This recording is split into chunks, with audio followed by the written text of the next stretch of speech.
अस्सलाम वालेकुम दोस्तों, मेरा नाम है साहिल और आप देख रहे हैं इस्लामिक नेम्स चैनल। फ्रेंड्स, आज हम बात करेंगे शबाना नाम के बारे में। शबाना शबाना नाम का मतलब होता है रात। तो जिनका नाम शबाना होता है उनके लिए हर महीने की 7, 16 और 25 यानी 7, 16 और 25 ये 3 डेट्स लकी और अच्छी होती हैं। अगर बात करें इनके लकी डे यानी लकी दिन की, तो लकी दिन इनके लिए सबसे बेस्ट रहेगा मंडे यानी पीर। पीर का दिन इनके लिए बहुत अच्छा दिन है। अगर बात करते हैं इनके लकी कलर की, तो लकी कलर में इनको वाइट कलर, क्रीम कलर और हरा यानी ग्रीन कलर, ये 3 कलर इनके लिए बहुत अच्छे और सूटेबल कलर हैं। अगर बात करते हैं इनके लकी स्टोन की, तो लकी स्टोन में इनको मोती यूज़ करना चाहिए। मोती यानी पर्ल स्टोन इंशाल्लाह इनके लिए बहुत अच्छा रहेगा।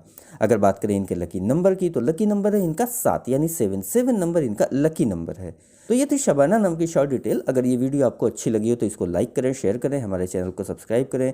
यहाँ पर आपको आपके नाम के बारे में ऐसे ही शॉर्ट में जानकारी देते हैं। अगर आप किसी और नाम के बारे में जानना चाहते हैं तो कमेंट बॉक्स में उसका नाम लिखिए, बहुत जल्दी आपको उस पर वीडियो मिल जाएगी। अगर आप अपने नाम के बारे में और डिटेल के साथ जानकारी हासिल करना चाहती हैं तो इसके लिए इस वीडियो की डिस्क्रिप्शन में आपको एक लिंक मिलेगा, उस वीडियो को देखिए। वहाँ पर आपको जानकारी मिल जाएगी कि कैसे आप अपने नाम के बारे में और डिटेल के साथ जानकारी हासिल कर सकती हैं। तो जाइए उस वीडियो को चेक करिए। और आज की वीडियो में इतना ही, मिलते हैं आपसे अगली वीडियो में। जब तक के लिए अल्लाह हाफिज़।